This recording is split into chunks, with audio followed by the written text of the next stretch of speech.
ఇతని పేరు రోహిత్. డాక్టర్ అవ్వాలన్నది ఇతని మెయిన్ అంబిషన్. మిగిలిన ఫాదర్స్ కన్నా వీళ్ళ ఫాదర్ కొద్దిగా over protective.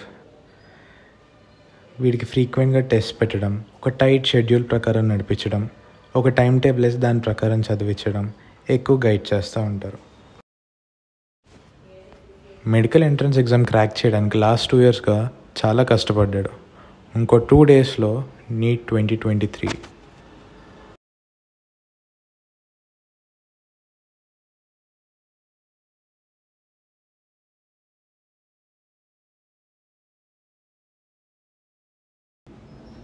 Question paper almost అంతా వచ్చినట్టే ఉంది.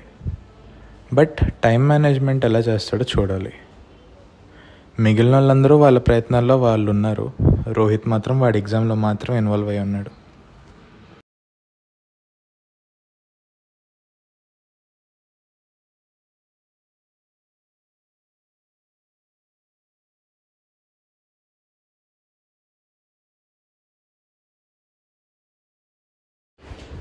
ఫైనల్లీ రిజల్ట్స్ ఇచ్చే డే వచ్చింది. రోహిత్ ఫ్రీ సీట్ వచ్చినప్పటికీ డాడీ ఆయన ఆనందం రోహిత్ ముందు ఎప్పుడు చూపించలేదు.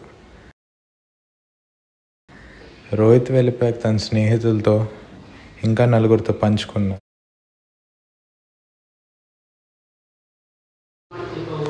హలో చంద్ర, ఎలా ఉన్నావు? హే భరత్, ఎన్ని రోజులైనా నీతో మాట్లాడి. లేవాడివే, మీ వాడిని ఎలా మర్చిపోతాను? మొన్నే నీట్ ఎగ్జామ్ అయినట్టుంది కదా, మీ వాడు ఎలా రాశాడు? భలే మంచి మాట చెప్పావోయ్. అంటే కాలేజీలో జాయినింగ్ ఎప్పుడు?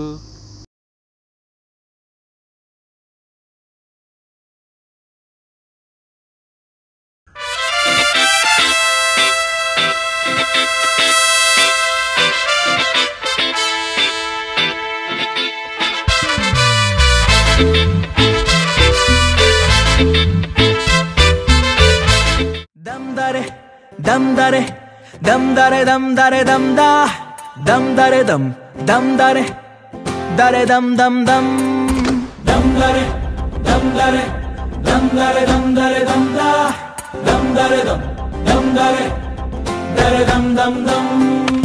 ఎన్నెన్ని ఆశలు అడుగడుగున ఈ కాలేజీలో, క్యాంపస్లో ఫైట్లు, కాఫీ షాప్ ట్రీట్లు సాగలే. సరదాలలో ఈ రోజులు ఫ్రెండ్షిప్ కై పరుగులు. దమ్ దరే దమ్ దరే దమ్ దరే దమ్ దరే దమ్ దా దమ్ దరే దమ్ దరే దరే dum dum dum.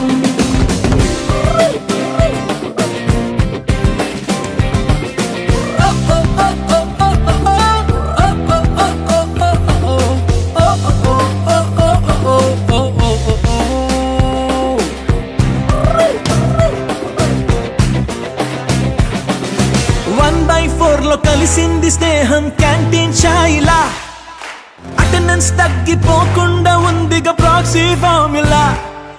Super star first షోకి మాకు మాస్ బంక్ మంత్రం ఉంది. ఎగ్జామ్స్ లోన బ్యాక్లాగ్స్ వల్ల ఎక్స్పీరియన్స్ ఎంతెంతో పెరిగింది. 1/4 లో కలిసింది స్నేహం క్యాంటీన్ ఛాయిలా, అటెండెన్స్ తగ్గిపోకుండా ఉందిగా proxy formula. Super star first షోకి మాకు మాస్ బంక్ మంత్రం ఉంది. ఎగ్జామ్స్ లోన బ్యాక్లాగ్స్ వల్ల ఎక్స్పీరియన్స్ ఎంతెంతో పెరిగింది.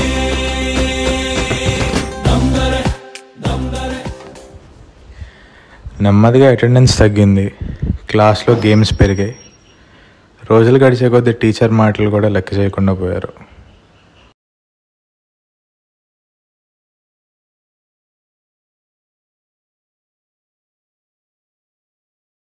అటెండెన్స్ అంతా బయట తిరగడానికి అయిపోయింది.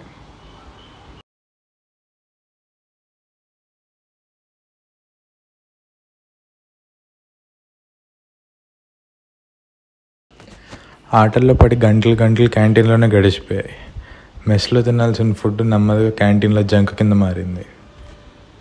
రోజంతా చదువుకునే రోహిత్ రోజుకు 1 గంట చదువుకుంటే చాలు అనే టైప్కి మారాడు.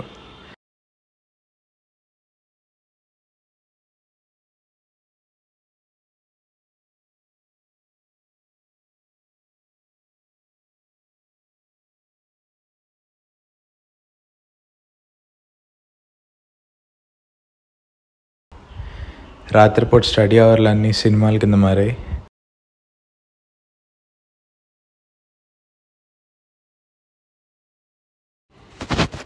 ఎగ్జామ్స్ దగ్గరికి వచ్చాయి. చదవాల్సిన సిలబస్ చాలా ఉంది. రోహిత్ మాత్రం ఒక్క క్లాస్ కూడా సరిగ్గా వినలేదు. నెమ్మదిగా బర్డెన్ పెరుగుతుంది. డిప్రెషన్లోకి వెళ్తున్నాడు. హింట్స్ వస్తున్నాయి ఎప్పటికప్పుడు బుక్స్ తీయమని. కానీ ఫ్రెండ్స్తో తిరిగి వచ్చే ఎంజాయ్మెంట్కి బుక్స్ తీయబుద్ధి కావట్లేదు.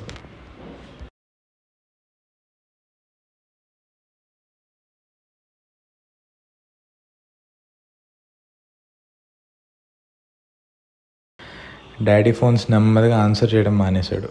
ఎత్తితే ఏం అబద్ధం చెప్పాల్సి వస్తుందా అని.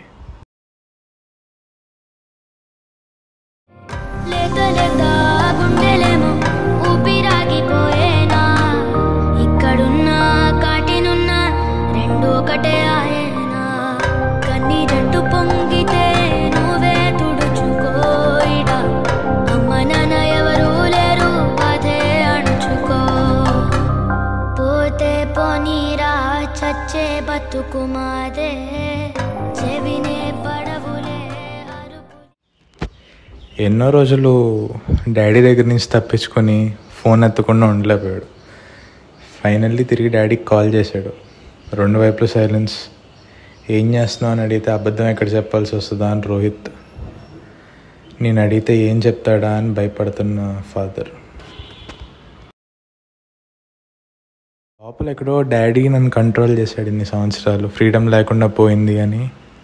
బయటకు వచ్చేసరికి ఒకేసారి బాగా ఎంజాయ్ చేస్తాడు. కానీ ఆ ప్రాసెస్లో తను కంట్రోల్ చేసుకోలేకపోతున్నాడని తెలియలా. తెలుసుకునేసరికి ఎగ్జామ్స్ దగ్గరికి వచ్చాయి.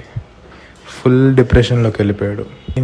నేను కంట్రోల్ చేయాలనుకోలేదు, వదిలేస్తే ఏమైనా తప్పుదారిలో వెళ్తామోనని దగ్గర పెట్టుకుని ఉన్నాను. రోహిత్ చేసిన తప్పు తెలుసుకుని డాడీకి సారీ చెప్పాడు.